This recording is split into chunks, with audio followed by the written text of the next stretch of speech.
Hey guys, welcome back to Clownfish TV. This is Neon. I am here with Geeky Sparkles. Hello. Something really interesting happened over the weekend. What? China had a massive weekend at the box office. They did, actually. It's kind of funny. It had nothing to do with Hollywood. Nothing. Nothing. In fact, what is being described as a Chinese propaganda film made a ton more money than Venom, made a ton more money than the new James Bond movie. And I think it's becoming very clear that China does not need Hollywood. No, and the way Hollywood has been, choices Hollywood's been making as of late, I think is turning China off more and more. I'm not backing China here. I'm just saying Hollywood panders to them so damn hard, and now it's biting them in the ass. Yeah, and you're not allowed to bite people in the ass in Chinese movies. I think that's on the list of things not to do, yeah. Of things not to do. So I think what's going to happen is Hollywood has spent all this time chasing China. And China's going to go make movies for themselves. Which is, fine. Go them. And they're allowed to do that, but, womp womp, because Hollywood's out. They've lost. So we're going to talk about that. Before we get into it any further, please subscribe for more pop culture news, views, and rants, guys. Over 236,000 subs. Woohoo! Thank you for the support. We do talk about the box office. We talk about, Marvel movies and all of this stuff. And we were talking about how well Venom 2 did over the weekend, and it's nothing compared to a Chinese propaganda movie. Yeah, it's a lot of money. It is a lot of money, and we've seen more and more that these movies that Hollywood, especially Disney, are designing for Chinese box offices are not getting past the censors. And, Hollywood's going one way where they're like, we want more diversity and inclusion and, progressive values in China. Frankly, is going the other way. They're like, yeah, everything needs to be traditional. Everything needs to be old-fashioned. And we have new guidelines for movies and for video games. And Hollywood, that's not going to work, so we're going to make our own stuff. And this has happened before. They've done other movies that were like martial arts films that completely destroyed Hollywood movies. They have. And they're like, the largest box office? What I'd say China, if it's not the largest, it's the second largest, but I would say it's the largest. Yeah.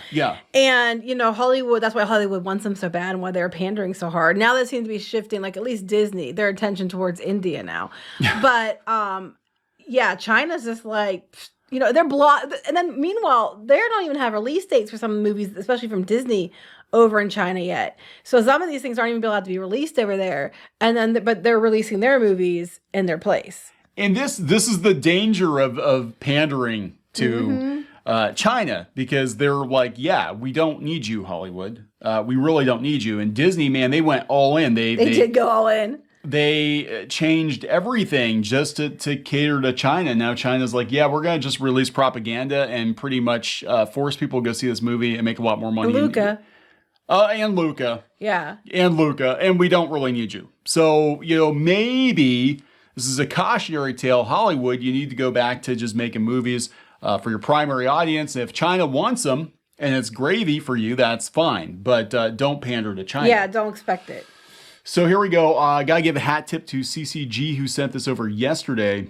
China's latest propaganda film crushes Venom 2 and No Time to Die at the box office. Now, at the global box office. At the global box office. Now, neither one of those movies were released in China, as far as I know. But James Bond's coming later this month. Yeah. I don't know about Venom. But, globally, this movie made a lot more money. So the latest box office figures show that China's latest propaganda film, The Battle at Lake Shang-Jin, beat both Venom and No Time to Die. In its opening weekend, No Time to Die grossed $119 million worldwide. Venom, Let There Be Carnage did $103 million. The Battle at Lake Shang-Jin, the story of the People's Volunteer Army and their fight against American soldiers on the Korean Peninsula. It was released in China only and earned $230 million. Yeah, that's more than the two together. Just in China. And those are worldwide box offices for the other two. And just that movie alone earned $230 million.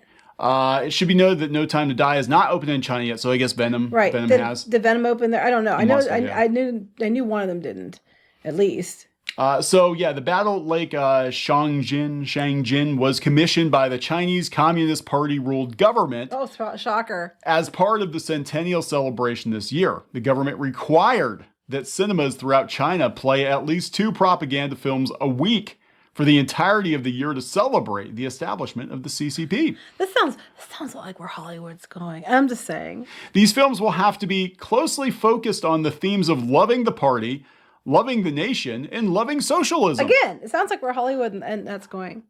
These films must also sing the praises of and eulogize the party, the motherland, its people, and its heroes. Sounds like Twitter. This was one of a number of policies the government imposed on the entertainment sector, including new regulations describing the kinds of stories films, television shows, and video games are allowed to tell. We've been covering this extensively. Yeah, they don't want effeminate men in their movies. Everybody has to have traditional gender roles. Video games, the requirements now are ridiculous. In fact, there are some very popular games from China that people are worried about now. They're like Genshin Impact, which has a Japanese anime style to it. People are like, are they going to ban it now because it's, who knows? I mean, who knows? They're being really they're really, really hard on a lot of things lately.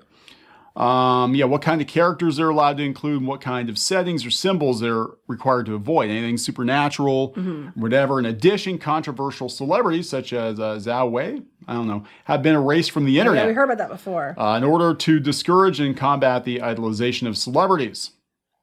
Hollywood should definitely be pants. Very worried. Hollywood films face a number of barriers to the Chinese market, including strict censors and a quota for foreign films allowed to screen in cinemas. Currently, 34 films produced outside of China are allowed into the country per year. Watch that change. Watch it be like, yeah, because you guys keep pushing this diversity and inclusion, and we're just not feeling it anymore. No, and they're cracking down on those things. They're kind of blaming the West, I think, in general. Yeah, Shang-Chi, which was designed for China. And Mulan, which was designed for China. Mulan, which massive backlash over Mulan, backlash over Shang-Chi. Disney is going to lose They didn't run Shang-Chi yet in China? No. I didn't think so. No. It still has to be given. Oh, yeah, right there. It still hasn't been given yet. Yeah. They might not. I mean, same with the Eternals. They don't know what's going to happen with the Eternals either. And that was another movie. It was designed for a global audience. China felt that they were stereotyping. Yeah. So, and I mean, with Mulan, they took scenes out to appeal to the CCP and to go along with what they wanted. They took things out that they were going to leave in for the other audiences, changed everything to appeal to this audience, and they still hated it. So what's going to happen is you're not going to please anybody. You're going to lose all the way around because you're going to spend all this money chasing China, and China doesn't care. Well, I think that they're starting to catch on, which is why I think Disney's starting to push for India. The same thing could happen there. It totally could. They could just be like, yeah, you know what? We're just gonna make Bollywood movies, and we don't need you. Mm-hmm. You know, we don't. But all these countries make their own movies. People don't realize that. I mean, and they do, and sometimes, like it's a case in point, they do better than they do over here. And that was globally. They kicked, this China. This was only based in China, but they globally kicked the global box office for Venom and James Bond. Do you add them together, it still doesn't beat the Chinese box office on this. And this is why Hollywood wants that box office, because there are like a lot of moviegoers there, a lot of money. This is why we have Shanghai Disneyland. Right. You know, some franchises like Pirates of the Caribbean and Transformers exist just for China. Mm-hmm, they love them. They do. So anyway, it is what it is, but there you go, Hollywood. This is congratulations. You've been chasing this thing for years, and it looks like it's going to bite you in the ass. Mm-hmm. The only way you're getting back in is if you make some changes that you're not willing to make. You're not going to want to make those changes because then you're going to piss off Twitter. Mm-hmm. So, going to wrap it up. Yep. Please subscribe for more pop culture news, views, and rants, guys. We'll talk later. Bye.